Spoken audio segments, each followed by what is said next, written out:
नमस्ते दोस्तों, आज हम आपको एक ऐसे आंदोलन की कहानी बताएंगे जिसने 40,000 वोटों को दांव पर लगा दिया है। झारखंड के घाटशिला उपचुनाव में इस बार उम्मीदवार नहीं बल्कि पूरा कुर्मी समाज सरकार को चुनौती दे रहा है। कुर्मी समाज ने अपनी पुरानी सेंट दर्जे की मांग पूरी न होने पर चुनाव बहिष्कार की खुली धमकी दे दी है। इस वीडियो में हम आपको बताएंगे कि जयराम महतो और अन्य कुर्मी नेताओं ने ठीक 15 दिन का अल्टीमेटम क्यों दिया है। आदिवासी संगठन क्यों कह रहे हैं कि यह हमारे अस्तित्व पर हमला है और 40,000 कुर्मी वोट गंवाने के डर से बीजेपी ने सरदार पटेल का कौन सा नया दांव चला है। प्रमुख खबरें। बीजेपी का कदम। अक्टूबर 1925 को खबर आई कि भारतीय जनता पार्टी बीजेपी कुर्मी मतदाताओं को एकजुट करने के लिए सरदार वल्लभ भाई पटेल की विरासत का सहारा लेगी। पटेल, जो स्वयं कुर्मी थे, उनके राष्ट्रीय एकता के दृष्टिकोण को प्रधानमंत्री नरेंद्र मोदी के मजबूत और एकजुट भारत के विजन के साथ जोड़ा जा रहा है। इसका उद्देश्य बिहार चुनावों में कुर्मी नेता नीतीश कुमार की दावेदारी के बीच कुर्मी पहचान को व्यापक वैचारिक ढांचे में लाना है। आंदोलन की चेतावनी। घाटशिला झारखंड उपचुनाव को लेकर कुर्मी समुदाय ने एक बार फिर धमकी दी है कि यदि केंद्र और राज्य सरकारें उनकी 3 प्रमुख मांगों पर 15 दिनों के भीतर बातचीत शुरू नहीं करती हैं, तो वे उपचुनाव का बहिष्कार करेंगे और मतदान से दूर रहेंगे। कुर्मी समुदाय की मुख्य मांगे। कुर्मी समुदाय को अनुसूचित जनजाति सेंट का दर्जा दिया जाए। सरना धर्म को सरकारी मान्यता दी जाए। कुड़माली भाषा को संविधान की 8वीं अनुसूची में शामिल किया जाए। घाटशिला में बैठक।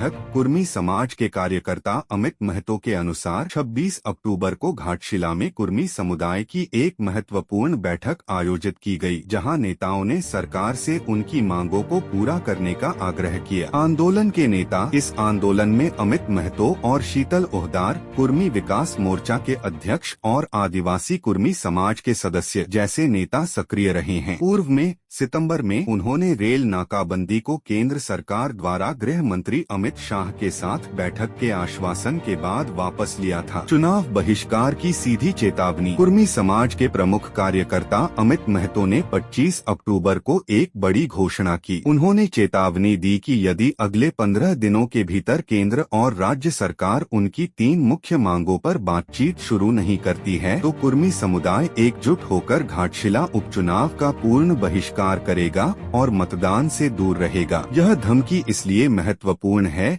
क्योंकि घाटशिला में 30,000 से 40,000 कुर्मी मतदाता हैं, जो किसी भी उम्मीदवार की जीत हार तय करने में निर्णायक भूमिका निभा सकते हैं। बीजेपी का राजनीतिक दांव और कुर्मी नेताओं की बैठक। अक्टूबर के 25 से 26 की प्रमुख खबरें। 1. बीजेपी की पटेल रणनीति। बिहार और उत्तर प्रदेश की राजनीति में कुर्मी वोट बैंक को साधने के लिए बीजेपी ने बड़ा राजनीतिक दांव चला है। 25 अक्टूबर को यह खबर सामने आई कि बीजेपी कुर्मी समुदाय के मतदाताओं को एकजुट करने के लिए सरदार वल्लभ भाई पटेल की विरासत का सहारा लेगी। पटेल, जो स्वयं कुर्मी थे, उनके नाम का उपयोग करके बीजेपी का उद्देश्य कुर्मी पहचान को पीएम नरेंद्र मोदी के राष्ट्रीय एकता के विजन के साथ जोड़ना है। विशेषज्ञों का मानना है कि यह कदम बिहार के मुख्यमंत्री नीतीश कुमार, जो एक प्रमुख कुर्मी नेता हैं, के प्रभाव को कम करने और कुर्मी वोट बैंक को अपनी ओर खींचने की एक सोची समझी रणनीति है। 2. घाटशिला में महत्वपूर्ण बैठक। 26 अक्टूबर उदास स्माइली। चुनाव बहिष्कार की चेतावनी के बाद 26 अक्टूबर को घाटशिला में कुर्मी समुदाय के नेताओं और कार्यकर्ताओं की एक बैठक हुई। इस बैठक में सभी नेताओं ने अपनी मांगों पर दृढ़ता बनाए रखने और सरकार पर लगातार दबाव डालने की रणनीति पर सहमति जताई। नेताओं ने एक बार फिर सरकार से जल्द आधिकारिक वार्ता शुरू करने का आग्रह किया। मौजूदा स्थिति पर आधारित बहिष्कार की धमकी कायम। 27 अक्टूबर को भी यह खबर बनी हुई है कि कुर्मी समुदाय अपनी 3 सूत्रीय मांगों को लेकर दृढ़ है और यदि 15 दिनों के भीतर बातचीत शुरू नहीं होती है, तो वे घाटशिला उपचुनाव का बहिष्कार करने पर विचार कर सकते हैं। सरकार और प्रशासन का रुख। केंद्र सरकार ने सितंबर में वार्ता का आश्वासन दिया था, लेकिन बातचीत की तारीख अभी तक तय नहीं हुई हुई है। वहीं पिछली नाकेबंदियों के दौरान कलकत्ता उच्च न्यायालय ने शांति बनाए रखने और सार्वजनिक आवाजाही में बाधा न डालने के निर्देश दिए थे। आदिवासी संगठनों का विरोध। कुर्मी समाज की सेंट दर्जे की मांग का विभिन्न आदिवासी संगठनों ने लगातार विरोध किया है। उनका कहना है कि इससे उनके अधिकारों का हनन होगा। उन्होंने पूर्व में 12 अक्टूबर को विरोध रैलियां भी निकाली हैं। प्रमुख कुर्मी नेताओं की सक्रियता और बयान। 1 जयराम महतो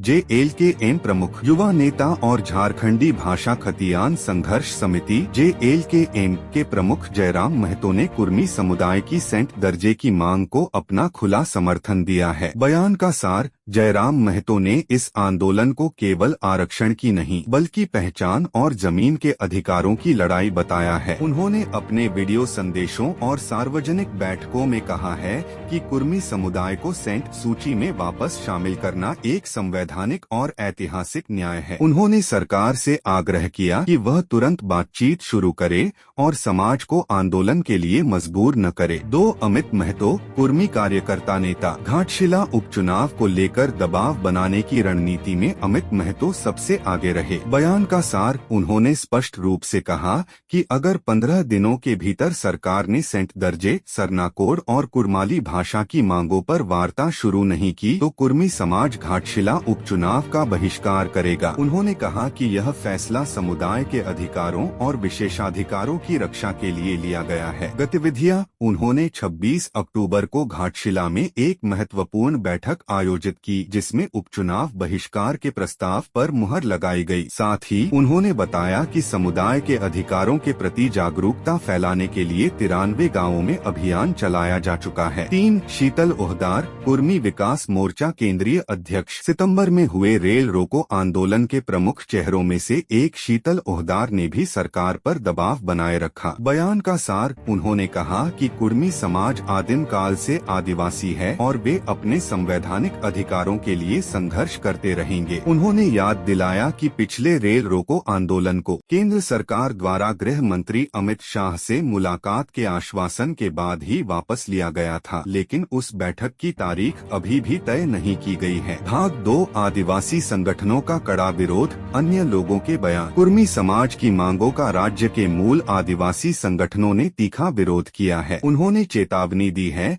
कि कुर्मी समुदाय को सेंट दर्जा मिलने पर वे अपने आंदोलन को और उग्र कर देंगे। 1 अजय तिर्की केंद्रीय सरना समिति अध्यक्ष। बयान का सार। उन्होंने आरोप लगाया कि कुर्मी समाज की मांग आदिवासी अधिकारों को छीनने की एक साजिश है। तिर्की ने कहा कि हम किसी को भी आदिवासियों के संवैधानिक अधिकारों, राजनीतिक प्रतिनिधित्व, आरक्षण और भूमि अधिकारों को हड़पने नहीं देंगे। उन्होंने स्पष्ट किया कि झारखंड के सभी आदिवासी अपनी पहचान की रक्षा के लिए एकजुट हैं। 2 कुमुदिनी धान आदिवासी नेता। बयान का सार। उन्होंने कुर्मी समुदाय की मांग को अनुचित बताते हुए कहा कि यह विरोध झारखंड की 32 जनजातियों की सामूहिक शक्ति का प्रदर्शन है। उन्होंने चेतावनी दी कि अगर कुर्मी को सेंट दर्जा देने की कोई भी कोशिश की गई तो झारखंड में इससे भी बड़ा आंदोलन देखने को मिलेगा। 3 प्रकाश मुंडा हजारीबाग आदिवासी कार्यकर्ता। बयान का सार। उन्होंने कहा कि आदिवासी और कुर्मी समुदाय की संस्कृति, रीति रिवाज और जीवन शैली में कोई समानता नहीं है जो उन्हें सेंट दर्जे के लिए अयोग्य बनाती है। उन्होंने चेतावनी दी कि जब तक कुर्मी अपनी मांग वापस नहीं लेते उनका विरोध जारी रहेगा और यदि उनके अधिकारों पर आंच आई तो विरोध हिंसक भी हो सकता है। निष्कर्ष और राजनीतिक असर। यह मामला अब राजनीतिक दलों के लिए एक बड़ी दुविधा बन गया है। एक तरफ कुर्मी वोट बैंक है जिसकी मांग पर जयराम महतो, अमित महतो और शीतल ओहदार जैसे नेता एकजुट होकर उपचुनाव बहिष्कार की धमकी दे रहे हैं। दूसरी तरफ आदिवासी वोट बैंक है जिसकी तरफ से अजय तिर्की और कुमुदिनी धान जैसे नेता पुरजोर विरोध कर रहे हैं। केंद्र सरकार और राज्य सरकार दोनों ही पक्षों को साधने के लिए फूंक फूंक कर कदम उठा रही हैं, क्योंकि दोनों ही समुदायों की अनदेखी उन्हें आने वाले चुनावों में बड़ा नुकसान पहुंचा सकती है। गेंद अब केंद्र सरकार के पाले में है और कुर्मी समाज उस आश्वासित बैठक की तारीख का बेसब्री से इंतजार कर रहा है। विरोधाभास, इस मांग के विरोध में आदिवासी समुदायों की प्रतिक्रिया और उनके प्रदर्शन। राजनीतिक पहल, बीजेपी द्वारा सरदार पटेल की विरासत का उपयोग करके कुर्मी वोट बैंक को साधने का प्रयास। तो दोस्तों, कुर्मी समाज की सेंट दर्जे की मांग ने झारखंड की राजनीति में तापमान बढ़ा दिया है। जयराम महतो से लेकर आदिवासी संगठनों तक सभी अपनी अपनी जगह अड़िग हैं। अब देखना यह होगा कि घाटशिला चुनाव बहिष्कार की धमकी और 40,000 वोटों का दबाव केंद्र सरकार पर कितना असर डालता है। आपकी राय क्या है? क्या कुर्मी समाज को सेंट का दर्जा मिलना चाहिए? अपनी बात हमें कमेंट में जरूर बताएं। अगर आपको यह जानकारी उपयोगी लगी तो वीडियो को लाइक करें और ऐसे ही विश्लेषण के लिए चैनल को सब्सक्राइब करना न भूलें। मिलते हैं अगले बड़े अपडेट के साथ। धन्यवाद।